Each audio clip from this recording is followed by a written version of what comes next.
Abre tu Biblia en Génesis capítulo 1, versículo 1 al 3. Génesis capítulo 1, versículo 1 al 3. Es muy difícil de encontrar este libro, como sabéis. ¿Sí o no? ¿Lo tenemos? Amén, ¿no? Dice la palabra del Señor. En el principio creó Dios los cielos y la tierra. Y la tierra estaba, ¿qué dice? Si seguís la lectura, ¿qué dice? ¿Cómo estaba? Como alguna vez está nuestra casa, ¿podría ser? Estaba desordenada y vacía, dice. Y las tinieblas estaban sobre la faz del abismo, y el Espíritu de Dios se movía sobre la faz de las aguas. Mira, el tema de la predicación es sea la luz, ¿vale? En el versículo 3, ahora lo vamos a leer, encontramos las primeras palabras que escuchó la tierra. Es decir, nuestro mundo hasta ese momento no había escuchado una palabra del Señor. Pero en el versículo 3, allí encontramos las primeras palabras que el Señor declaró para la tierra. Y dice que fueron 3 palabras. Todo lo que estaba desordenado y vacío hasta ese momento, todo aquello que estaba en oscuridad, todo aquello que no tenía forma, que no tenía orden, por así decirlo, por medio de esas 3 palabras que Dios soltó sobre la tierra, que fueron, el versículo 3 dice, y dijo Dios, sea la luz, y fue la luz. Dice que a partir de esas 3 palabras que Él soltó sobre la tierra se ordenó. Y de eso quiero hablarte en esta noche, sobre la luz. Pero antes me gustaría darte una ilustración. Ayer justamente estaba por la noche, me levanté para ir al servicio, eso de las 2 de la mañana. Y como sabéis, pues cuando uno se levanta de la cama todo está oscuro, porque todo el mundo está durmiendo. Claro, yo por no molestar a mi esposa, digo, no le voy a encender la luz. Y voy a intentar ahí esquivar la silla, esquivar las cosas. ¿Qué me pasó? Que me golpeé el dedo pequeñito del pie con el tema de la cama, con la parte de la esquina de la cama. Y claro, tampoco podría gritar, porque si no también la iba a despertar. Y me quedé así. Me puse así, digo, duele. Y claro, el punto era que no se veía nada, estaba todo oscuro. Yo intentaba ir medio poquito a poco, pero al final me golpeé, ¿no? Y eso es lo que sucede cuando hay oscuridad. No se ve nada, ¿verdad? Tú ves con tus ojos algo cuando está oscuro en una habitación, en un lugar, no hay nada, ¿verdad? No se ve nada. De la misma manera, cuando en el principio la tierra estaba en oscuridad, en tinieblas, estaba en un desorden, en un caos, dice la palabra del Señor, en desordenada y vacía, dice. Ahora, es posible que nuestras vidas puedan estar en desorden muchas veces también. ¿Sabes por qué te digo eso? Porque no por el mismo hecho de que tú y yo vengamos a la iglesia todos los domingos, significa que nuestras vidas están en orden. El hecho de venir a la iglesia no representa el hecho de que nuestras vidas están en orden y están en luz. Y por eso te hago esta pregunta. Una pregunta que a mí el Señor me llevó a hacerme también. Y es, ¿cómo está tu vida? ¿Cómo está tu corazón? ¿Estás viviendo en desorden? ¿Estás viviendo en tinieblas? ¿O estás viviendo en luz? Es una pregunta muy individual, muy personal, y de que debemos de ser sinceros. Quizás en algunas áreas podemos tener orden en nuestras vidas, pero a lo mejor hay otras áreas que no hemos puesto la luz de Cristo. Y necesitamos esa revelación.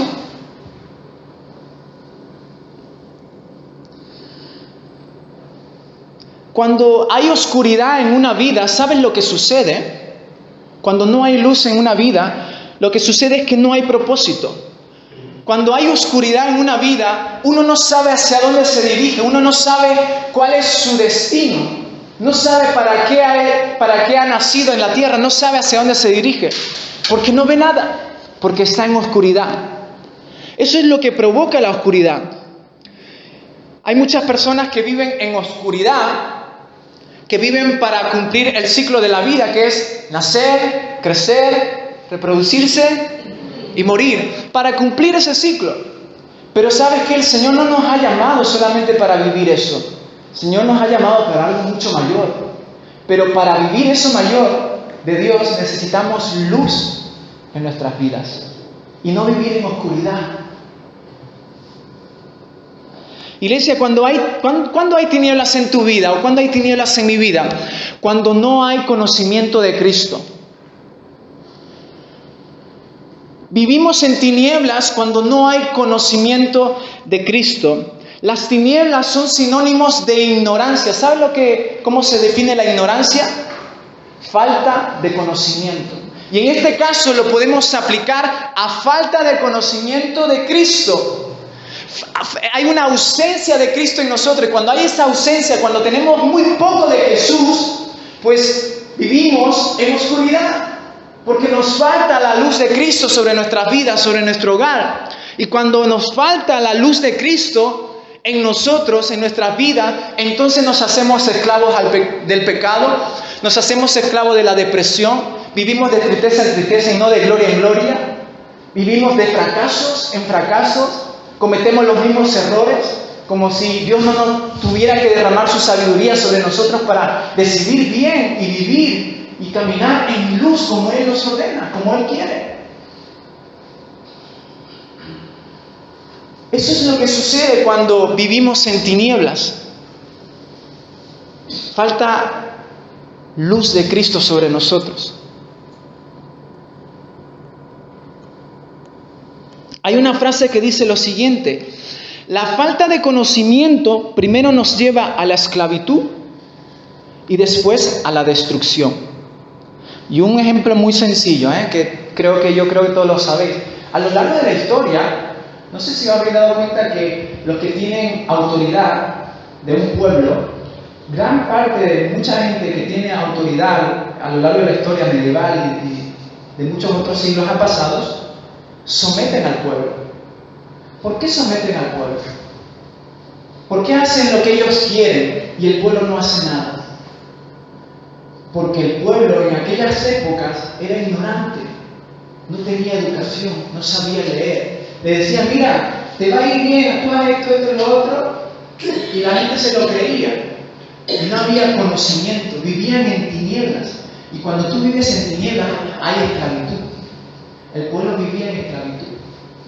Vivía en desorden, vivía para ser sometido y para luego llegar a ser destruido. Porque creían lo que las autoridades les decían. Ahora, eso lo vemos en la historia, pero también en la Biblia lo encontramos. Oseas 4:6, texto que conocemos seguramente: mi pueblo perece por falta de conocimiento, dice. El pueblo era destruido porque no le conocía al Señor y se desviaba y seguía a los otros dioses falsos. Y hay muchos textos que no voy a anunciar ahora, pero sí que me gustaría que pudiéramos buscar el libro de Jueces, capítulo 2, versículo 10 al 12. Y allí vamos a ver un caso en específico. En el libro de Jueces, capítulo 2, versículo 10 al 12. Jueces, capítulo 2, versículo 10 al 12. Este libro ya es un poquito más complicado que el de Génesis, ¿verdad? No, lo voy a leer yo.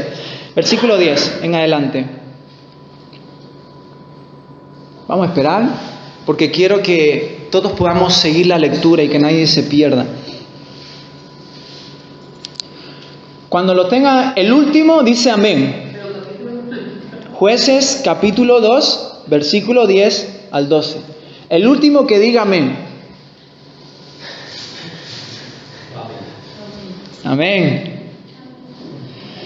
Leemos todos juntos, dice. ¿Quién le falta? Tina, vamos a esperar. Versículo 10 al 12.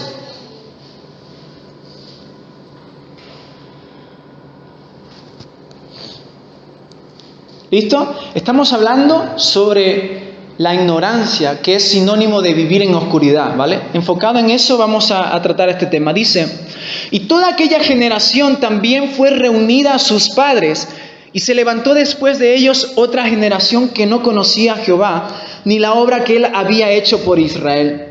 Después los hijos de Israel hicieron lo malo ante los ojos de Jehová y sirvieron a los Baales. Dejaron a Jehová, el Dios de sus padres, que los había sacado de la tierra de Egipto, y se fueron tras otros dioses, los dioses de los pueblos que estaban en sus alrededores, a los cuales adoraron y provocaron a ira a Jehová. Te pregunto, ¿quién tuvo la culpa de que la nueva generación que se levantó en el tiempo de los jueces siguiera a otros dioses y no conociera al Señor? ¿Quién tuvo la culpa? Jonathan dice que los padres, no sé, ¿los demás qué pensáis? La generación pasada, ¿vale? ¿Alguien tiene otra opinión diferente? ¿Quiénes creen que los culpables fueron los padres? Pocos. ¿Y los demás qué creéis? ¿Qué pensáis? ¿Estáis con Tina, la otra generación en general? ¿Nadie? Entonces, ¿qué es lo que creéis? Porque si no respondéis, no sé.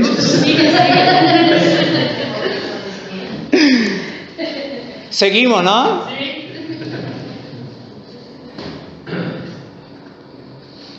Los culpables fueron la anterior generación, y dentro de ello conlleva que fueron los padres los culpables. ¿Por qué? Porque los padres no le dieron a conocer las obras del Señor, no le dieron a conocer al Señor. Estos padres en casa no le contaban los milagros que el Señor hizo desde el momento en que los liberó de la esclavitud de Egipto. No le contaron cuando el Señor abrió el mar rojo de forma milagrosa y ellos pasaron en seco por el mar. No les contaron de eso, no les contaron cuando ellos estaban en el desierto y cómo el Señor de forma sobrenatural mandaba un maná de alimento para ellos. Quizás a lo mejor estaría mejor que una hamburguesa McDonald's, no lo sé, puede ser. Pero la cosa es que ellos no le contaron las obras del Señor. No le contaron esa experiencia gloriosa que el pueblo experimentó en el monte Sinaí cuando el Señor vino como su gloria, como que su gloria descendió en ese monte, su majestad se reposó sobre esas montañas. Quizás esas montañas no podrían resistir tanta gloria, tanta majestad. El pueblo estaría quizás humillado a lo lejos de esa montaña. Habían dicho a Moisés, Moisés, ve tú porque no queremos, porque hay tanta gloria allí que tenemos miedo de morir. Ellos no le contaron la experiencia de ver la gloria del Señor, de experimentar de forma un poquito más cercana lo que era la gloria del Señor. ¿Y saben lo que sucede cuando no contamos en casa sobre la gloria del Señor que hemos experimentado? Corres el peligro de que tus hijos busquen más la gloria de los hombres. Cuando no se le cuenta a los hijos la experiencia de ver la gloria del Señor, tus hijos van a buscar la gloria de los hombres. ¿Y qué es la gloria de los hombres? Atendemos aquí, por favor, ¿vale? ¿Qué es la gloria de los hombres? La gloria de los hombres, ¿qué conlleva? Fama, tener una buena carrera, buen estudio, que eso está muy genial, está genial. Estudiar, tener dinerito, ser mejores a lo mejor en alcanzar mejores cosas materiales que tus padres. ¿Qué más? Vicios, tener relaciones sexuales fuera del matrimonio, adaptarte a la sociedad que estás viviendo, intentar ser feliz, intentar entrar dentro de la sociedad, ser aceptado por la sociedad y muchas más cosas es la gloria de los hombres.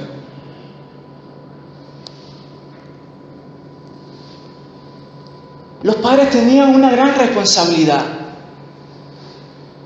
y ellos no podían de alguna manera excusarse delante de Dios. ¿Sabes por qué? Porque el Señor le dio una perla preciosa. Y si puedes, rápidamente, Deuteronomios capítulo 6, versículos 5 al 9. Ahí el Señor les da una perla preciosa a la anterior generación. Deuteronomio capítulo 6, versículos 5 al 9. El Señor les dio un precioso consejo. ¿Sabes por qué el Señor le dio un precioso consejo? Porque no se enseña a ser padre. La vida no nos enseña a ser padres. No venimos ya con el formato de ahora voy a ser un buen padre. Pero el Señor les dejó recursos, les dejó herramientas, les dio un buen consejo. ¿Y sabes cuál fue el buen consejo del Señor para estos padres, para esta anterior generación? Dijo lo siguiente, versículos 5 al 7 de Deuteronomio capítulo 6. Y amarás a Jehová tu Dios de todo tu corazón y de toda tu alma y con todas tus fuerzas. Y estas palabras que yo te mando hoy estarán sobre tu corazón. ¿Y qué dice? Y las repetirás a tus hijos y hablarás de ellas estando en tu casa y andando por el camino y al acostarte y cuando te levantes, y las atarás como una señal en tu mano y estarán como frontales entre tus ojos y las escribirás en los postes de tu casa y en tus puertas. Fíjate el consejo del Señor. Esos padres no podían excusarse. No, a mí nadie me ayudó. Dios les dio un consejo, una perla. Sabía que era sacrificado, pero era importante que lo hicieran. ¿Por qué el Señor les dio esa perla? Porque no quería que las próximas generaciones se perdieran. Él no solamente está pensando en esta generación, Él es multigeneracional, Él está pensando en las siguientes generaciones. A veces somos muy egoístas, pensamos en nosotros, pero Dios no es así. Dios piensa en las siguientes generaciones y por eso nos manda revelaciones, por eso nos manda consejos, instrucciones, para que podamos cumplirlas, llevarlas a cabo, para que luego la siguiente generación bendiga a sus padres y diga: gracias papá porque hiciste un buen trabajo, me educaste, me corregiste, me diste disciplina, por tu esfuerzo y tu sacrificio me sacaste adelante y yo te honro. Las siguientes generaciones lo agradecerán. Por eso el Señor les dio una perla. ¿Y cuál era la perla? Que la repitieran la palabra del Señor, que oraran junto con sus hijos, que les contaran las buenas nuevas del Señor, las cosas que el Señor estaba haciendo con el pueblo, que vivieran, que fueran ejemplo para sus hijos, de forma práctica, que vivieran en la luz de Cristo.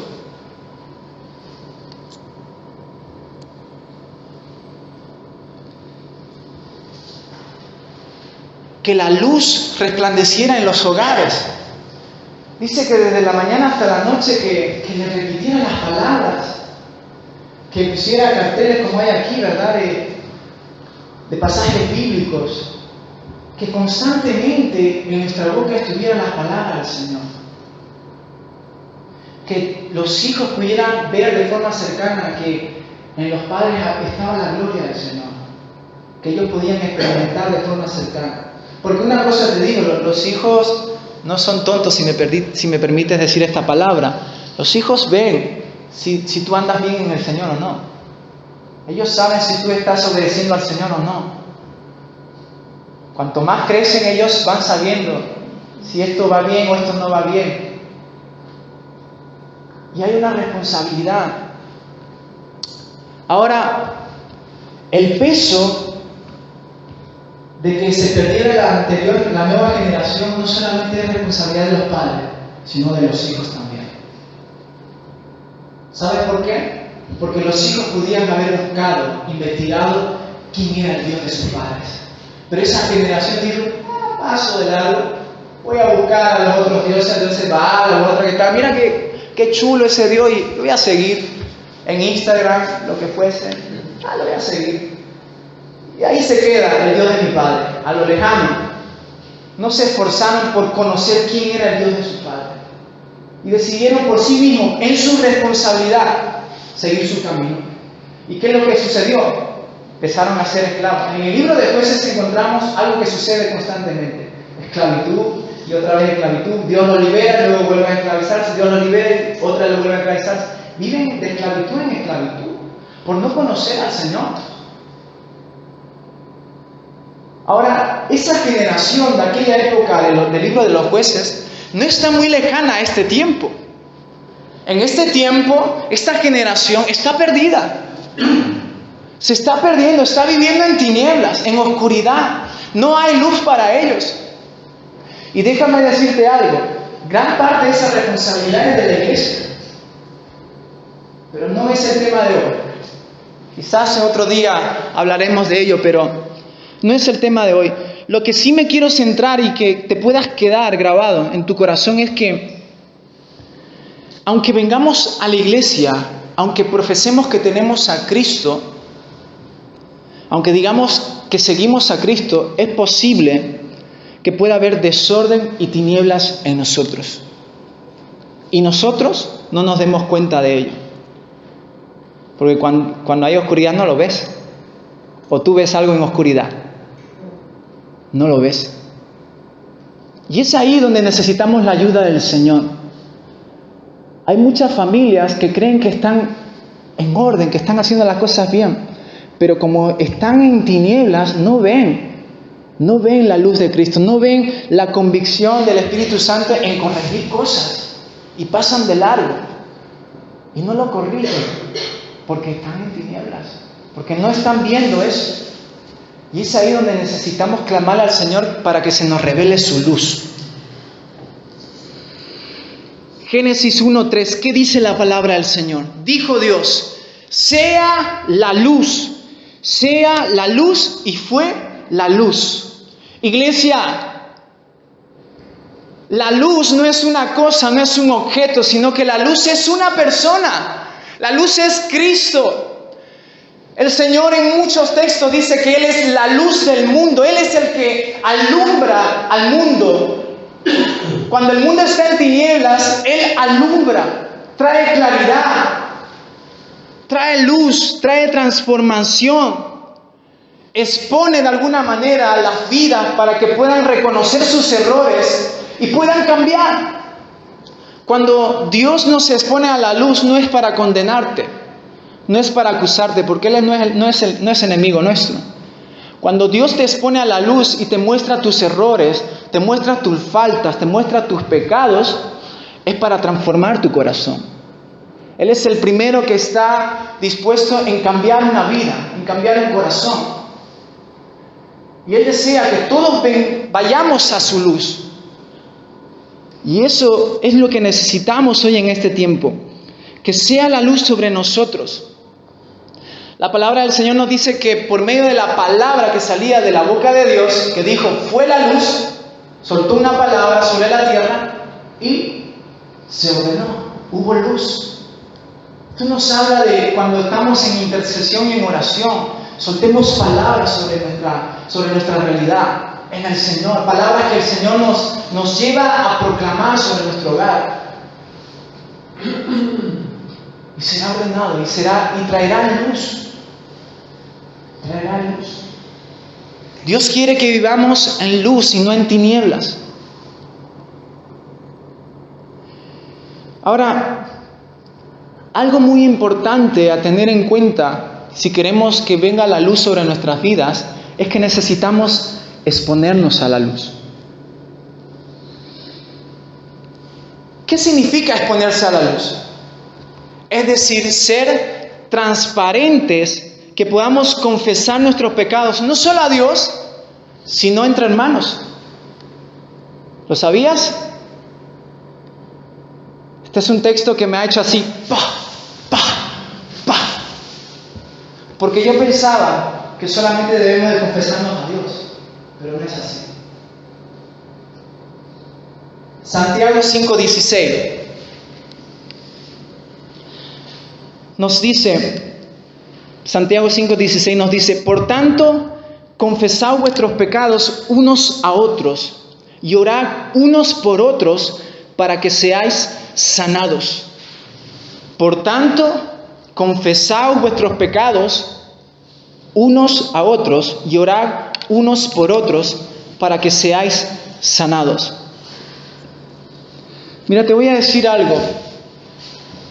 La gran mayoría de los creyentes gran mayoría, creo yo, venimos del catolicismo. Y el catolicismo nos ha enseñado en que la confesión es algo privado. O a lo mejor tiene que ver con un cura y alguien que se está confesando.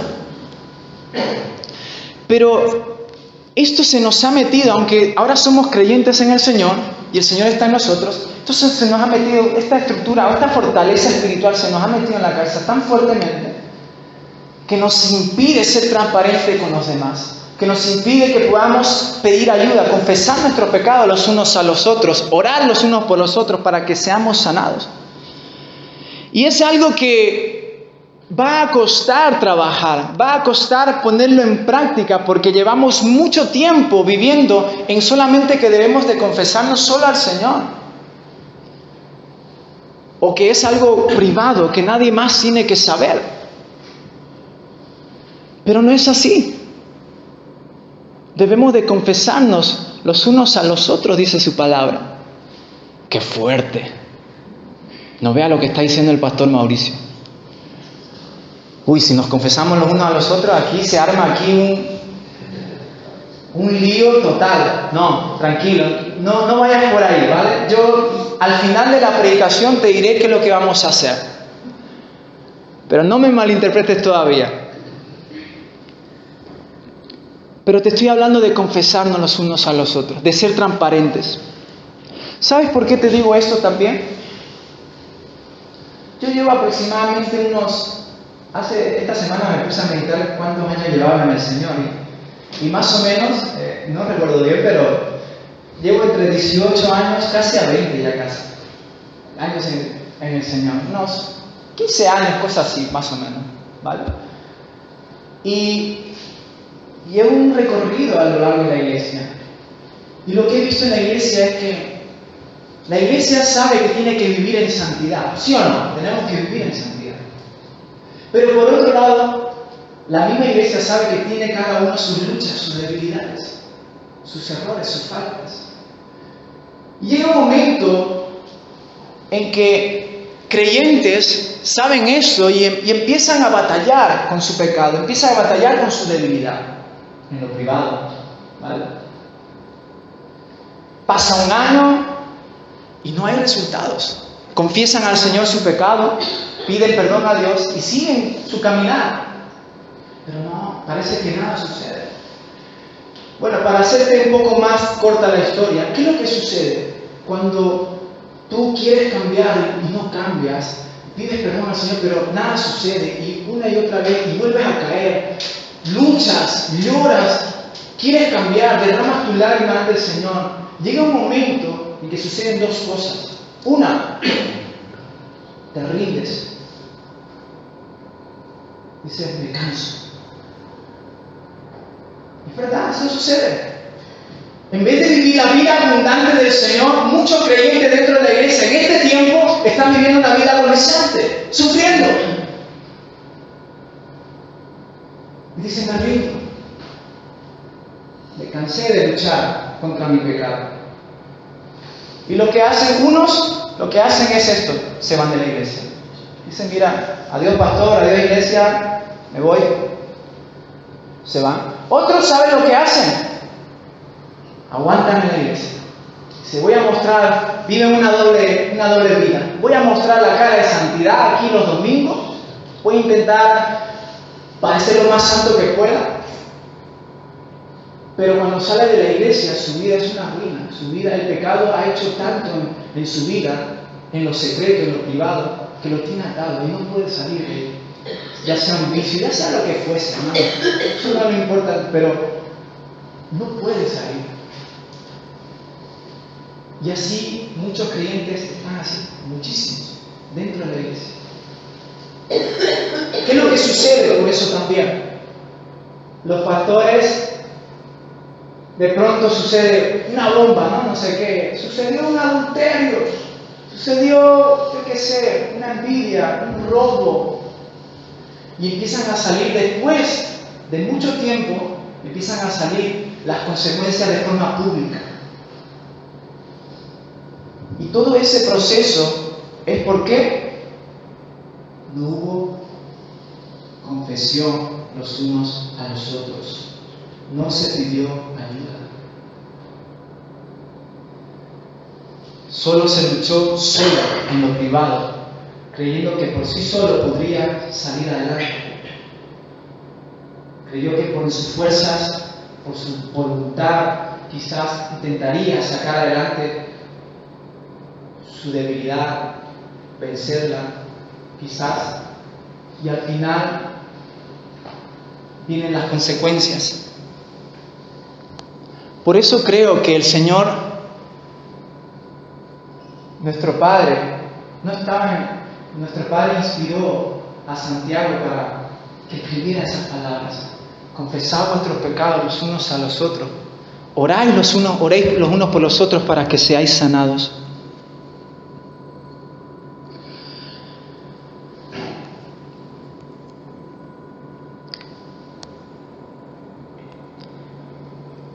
Hace 3 años, en Estados Unidos,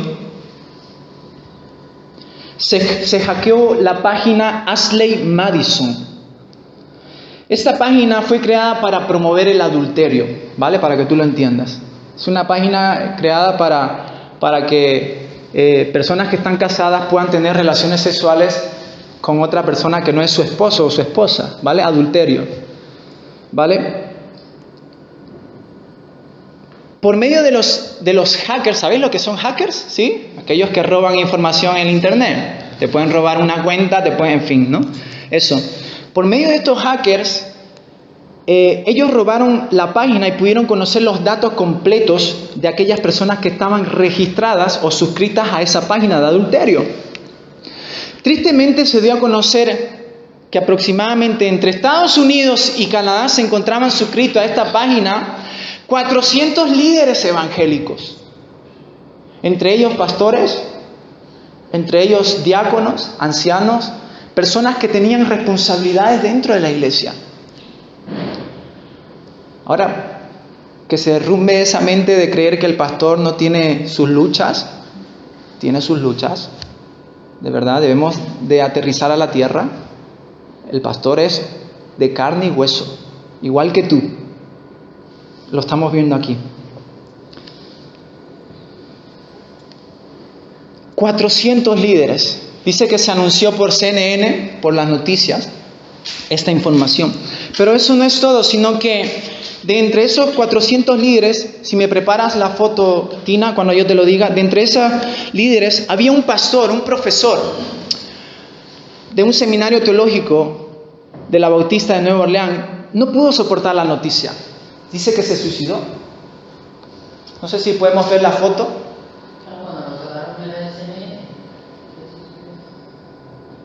Ahí está. Se llamaba John Gibson. Tenía 2 hijos preciosos, su esposa. Cuando se enteró de la noticia, él se suicidó. Su esposa Christy fue quien encontró su cuerpo. Y ella misma fue quien comunicó a sus 2 hijos que su padre se había suicidado. Ella no sabía cómo, pero al final tuvo que llamarles a sus hijos. Y dice que en la nota de su suicidio, el pastor hablaba sobre una depresión fuerte que estaba teniendo y que también sentía muchísimo de que él se encontrara en esta página, de que su nombre se encontrara en esta página de adulterio.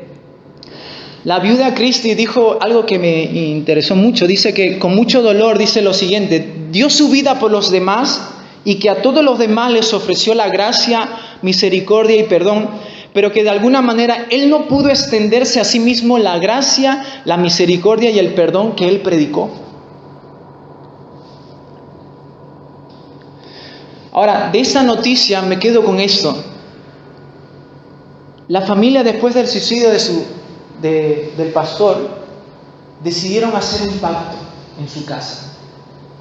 Esta familia decidió hacer el pacto de ser transparentes, porque muchas veces en casa no se es transparente, te lo digo en serio.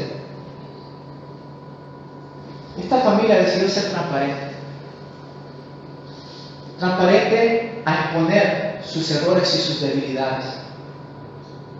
Es decir, de forma más práctica también, si esos 2 hijos que veis ahí estaban luchando con la pornografía, por decir algo, con la tentación de una mujer o por lo que fuese, ellos tenían que confesarse a Dios solamente, no, sino contárselo a su madre.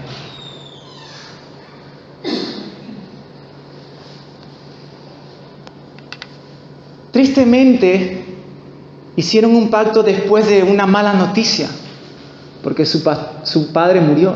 falleció. Pero la enseñanza está clara. Cuando hay transparencia en casa, se vive en luz. Cuando tú ocultas algo que tiene que ver con algo secreto, como el pecado, estás viviendo en tinieblas. Y las tinieblas trabajan y trabajan. Y llega un punto en que tú crees que puedes salir solo y no puedes salir. Te ha esclavizado, te ha dado tanto que tú ya no puedes salir. Pero ¿qué sucede? ¿Qué sucede cuando tú lo confiesas a tus padres o a una persona madura?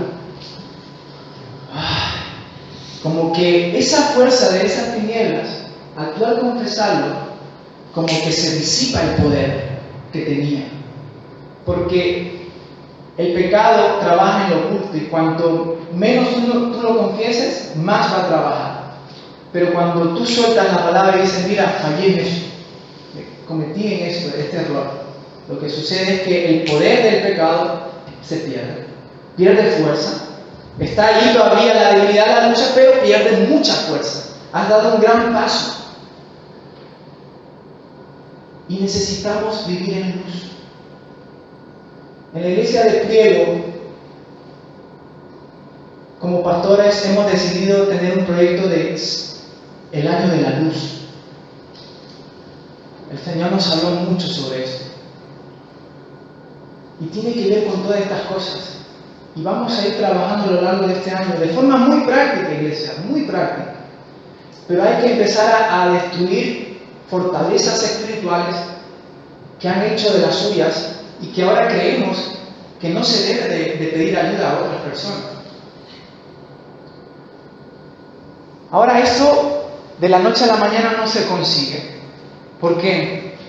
Porque llevamos arrastrando una mentira por mucho tiempo, pero saben que la palabra del Señor dice que la verdad nos hará libre. Y vamos a trabajar eso. Ahora costará porque vendrá la vergüenza, vendrá el temor de poder confesar, porque lo que menos queremos es mostrar lo que somos. Mostramos cualquier otra cosa, pero menos lo que somos, las luchas que tenemos. Pero necesitamos hacerlo. Porque Dios es un luz de luz. Dios en su naturaleza tiene luz. Y la palabra del Señor dice que en Él no hay tinieblas, no hay oscuridad. Y si nosotros somos hijos de luz, entonces, ¿cómo debemos de vivir? En luz. Costará, será difícil. A Adán y Eva le costó. Cuando ellos cometieron su pecado, ¿qué fue lo primero que hicieron? Pero no se dieron cuenta que era transparente para el Señor, los árboles o lo que fuese. El Señor los veía. Ellos se escondieron, se avergonzaron, tenían temor, porque habían entrado en pecado. Pero el Señor, ¿qué les dijo? ¿Dónde estás? Le dijo. ¿Dónde estás? Ellos no querían decir nada. ¿Sabes por qué le preguntó Dios, ¿dónde estás? Me encanta la palabra del Señor, porque Él le estaba dando la oportunidad de que ellos se expusieran ante su luz. De que por ellos mismos, de que Adán y Eva, aunque habían pecado, ellos se levantaran y dijeran, Señor, aquí estamos, Señor, te hemos fallado, no te hemos obedecido. ¿Sabes lo que hubiera pasado? Esto ya es mío, ¿vale? Quizás, si ellos se hubieran expuesto a la luz de Dios y hubieran reconocido su pecado y le hubieran pedido perdón, quizás, a lo mejor, nuestra historia hubiera sido otra. Quizás. Pero ellos no se expusieron. La vergüenza y el temor fueron más fuertes y no se expusieron. Ahora pasamos a lo importante. Entonces, pastor, aquí no vamos a confesar. ¿cómo vamos a trabajar este tema? Mi propuesta, que los hijos, si hay una familia cristiana, ¿vale? Si toda la familia es creyente, que los hijos se confiesen a los padres, ¿vale? Si la familia es creyente, si tus padres no son creyentes y tú eres solamente el único creyente en tu casa, entonces puedes pedir ayuda a un líder, a una persona madura en el Señor, al pastor, a la pastora, ¿vale? Pero necesitas confesar, necesitas pedir ayuda. Los hijos se confiesan a los padres. ¿Por qué digo esto? ¿Qué es lo que sucede muchas veces afuera? Que los padres son los últimos de enterarse ¿de qué? De todo. De los problemas, de las tragedias. Son los últimos cuando deberían ser los primeros. Cuando debería haber en casa un ambiente de transparencia, no de miedo. Dios es un Dios de amor. Y en el amor de Dios no hay temor. No hay temor, no hay miedo. No hay miedo. Y debemos de ser buenos padres en ese sentido. Yo no soy padre, pero aquellos que son padres, debemos de ser buenos padres en eso. Pero debe haber esa transparencia, que los hijos puedan confesar a sus padres. Ahora, matrimonios. Si hay matrimonios cristianos, el esposo se confiesa a la esposa y la esposa se confiesa al esposo. En el caso que los dos sean creyentes. ¿Por qué? Para preservar el matrimonio. Porque hay esposos que tienen sus luchas y no confiesan sus debilidades a su esposa y están viviendo en oscuridad. Y luego sucede lo que sucede. Luego aparece el adulterio o aparecen muchas otras cosas. Vicios que estaba escondiendo a lo mejor. Pero de esa forma se preserva la familia en luz. Esposo se confiesa a la esposa y la esposa se confiesa al esposo. Ahora, los cónyuges también se confiesan al pastor, al líder. Ahora, por favor, no quiero que malinterpretéis esto. No estoy diciendo que cada cosa que hagan empieza a confesarla al Señor. Voy a confesarme ya. No me refiero a eso. Tú conoces, el Espíritu Santo te va a dar revelación sobre qué necesitas exponer a la luz. ¿Qué es eso aquello que te quiere oprimir, que te quiere encadenar? Y a veces no tiene que ver con pecados exactamente como que a veces lo ponemos en orden, ¿no? Asesinato, adulterio, eso es lo más fuerte, ¿no? Pero no hablo de eso. No los categoricemos. Sea lo que fuese, lo que el Espíritu te diga, confiésalo, exponlo a la luz, hazlo. Así obedecemos y así vivimos en luz.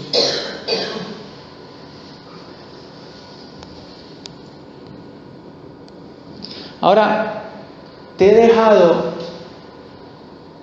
hemos hablado de forma teórica, he enseñado, pero ahora hay una tarea, hay una práctica que hay que hacer. Ya sabemos qué hacer. Cuanta más luz hay en nosotros, más bendición habrá. Hubo un tiempo en que en Josué era el tiempo de la conquista, ¿verdad? Tiempo de conquistar las tierras, y llegó un momento en que ellos conquistaron, no recuerdo ahora, no sé si era Jericó, no recuerdo bien, pero ellos conquistaron esa ciudad, y uno de ellos se atrevió a guardar los tesoros, las riquezas que había en esa ciudad, y se las llevó a su casa, no le dijo a nadie, se las ocultó. Y claro, entonces ellos derrotaron a esa ciudad, entonces tenían que seguir conquistando. Y en la siguiente batalla, ¿qué sucedió? Perdieron la batalla, porque el Señor les había dicho que nunca acogieran las riquezas, el botín de las tierras conquistadas. Y en ese sentido hubo alguien que sí se llevó las riquezas, por así decirlo. Y lo que sucedió es que es una consecuencia. ¿Por culpa de quién? Todo el pueblo de Israel perdió esa batalla. ¿Por culpa de quién? Por culpa de uno. Que se nos venga la revelación del cuerpo de Cristo. El pecado de uno impide que vengan las bendiciones del Señor.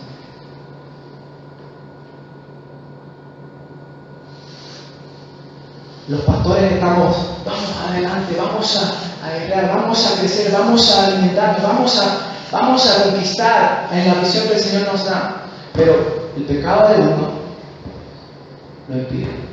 Perdemos batallas. Suceden cosas de pronto. Tal persona, no sé qué, tal familia, tal otro. Y luego preguntamos, ¿por qué? No hay que darle mucha vuelta. No hay que decir, Señor, dame una revelación. El pecado. El pecado. El pecado es el mal de todas las cosas, de las desgracias, de las tinieblas. Pecado. Pero si vivimos en luz, todos, si somos responsables de nuestros hogares, de nuestra vida personal, cuando vivimos en luz, la justicia del Señor se manifiesta. Hay un texto que me gusta que dice, si se humillare mi pueblo por el cual mi nombre es invocado, se arrepintiere de sus malos caminos y se volviese a mí, yo sanaré la tierra. Es un texto tremendo, iglesia. ¿Qué nos manda el Señor? Cuando tú te vuelves al Señor, te expones ante la luz y vives en transparencia, vives en justicia, vives sin corrupción en ti. Es sanada la tierra. ¿Qué es sanada la tierra? ¿Qué representa eso? Representa que los pueblos, el Evangelio va a llegar a los pueblos. Representa que en la iglesia va a haber bendición y no maldición. Hay una responsabilidad. Y necesitamos vivir en luz. Sea la luz, dijo el Señor. Y cuando dijo sea la luz, dijo sea Cristo. Cristo en nosotros. ¿Cuántos necesitan más de Cristo? Yo necesito más de Cristo. Yo no he venido a condenar a nadie ni a acusar a nadie. Y si tú te estás sintiendo acusado o condenado, repréndelo, porque no viene del Señor. Porque en el amor de Dios hay misericordia, hay gracia. Pero necesitamos vivir en esa luz. ¿Amén? Amén. Vamos a poner en práctica esto. Uy, ya lo amén, bajado. Amén. Amén. Te vuelvo a repetir una vez más. Si lo hacemos, las siguientes generaciones no se van a perder fácilmente. Porque tus hijos van a crear un ambiente de transparencia, donde ellos pueden decir sus errores y sus faltas y no se van a sentir condenados, sino que se van a sentir apoyados, sanados, curados. Y un ambiente así es un ambiente de luz del cielo. Y eso es lo que el Señor quiere para nosotros aquí en la tierra. Porque vivimos en eternidad. Ya disfrutamos de la eternidad, ya disfrutamos del cielo aquí. Aunque suene muy raro, porque Él nos ha entregado en la eternidad y debemos de vivir esa realidad aquí. Amén. Ponte de pie, vamos a orar y vamos a hacer algo.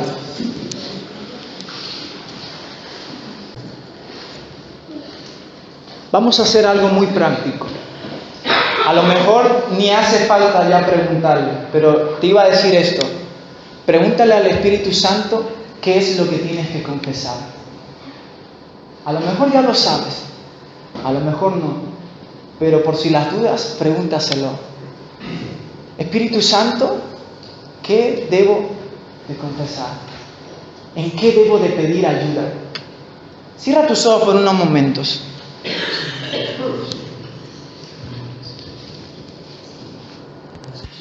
Queremos vivir en tu luz, Señor. En tu corazón estaba de que viviéramos en luz, Señor. En Cristo. Sea tu luz sobre nuestros pensamientos, Señor. Sea tu luz, Señor, sobre nuestra alma, Señor. Sea tu luz sobre nuestro espíritu, Señor. Sea tu luz, Señor. Sea tu luz, Señor, sobre las familias, Señor. Venga a ordenar familias, Señor. Trae la revelación, Señor, de tu luz, Señor. No para condenación, Señor. No para vergüenza, Señor. Sino para reconciliación, Señor. Sino para restauración, Señor. En el nombre de Jesús, Señor. Derribamos esos muros que se han levantado de los padres a los hijos y de los hijos a los padres, Señor. Para poder, Señor, confesarse y apoyarse mutuamente, Señor. En el nombre de Jesús, Señor. Se rompen esas barreras. Se rompen esos muros espirituales, Señor.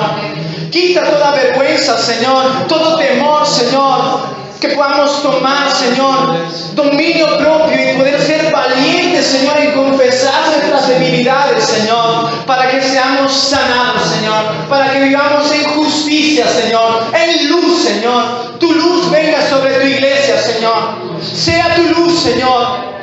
Sea tu luz, Señor. Sea tu luz, en el nombre de Jesús, Señor. Resplandezca tu luz, Señor. A cara descubierta, Señor, nos exponemos ante tu luz, Señor. Y no hay miedo, Señor, porque en ti hay amor, Señor. En ti hay gracia, Señor.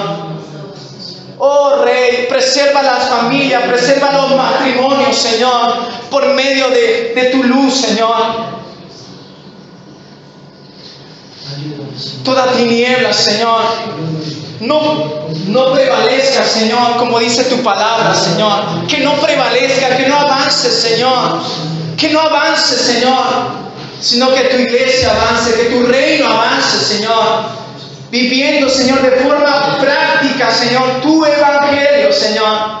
Quita, Señor, esa estructura, esa fortaleza en nuestra mente, Señor, de que no debemos de confesar nuestro pecado, Señor, de que podamos correr a pedir ayuda, Señor.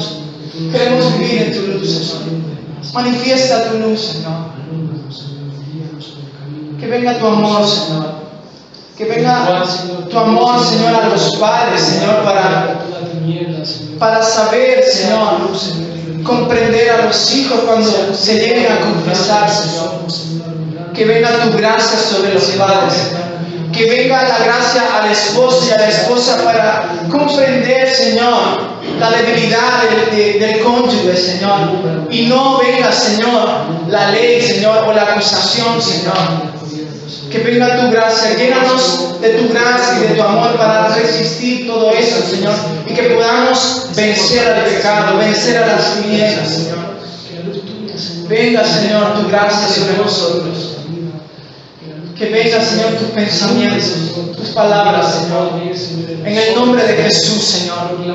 En el nombre de Jesús, Señor.